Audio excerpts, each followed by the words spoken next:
أعوذ بالله من الشيطان الرجيم.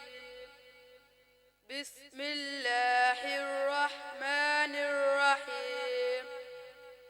أفلا ينظرون إلى الإبل كيف خلقت وإلى السماء كيف رفعت وإلى الجبال كيف سطحت فذكر إنما أنت مذكر لست عليهم بمسيطر إلا من تولى وكفر فيعذبه الله العذاب الأكبر إن إلينا إيابهم ثم إن علينا حسابهم صدق الله العظيم.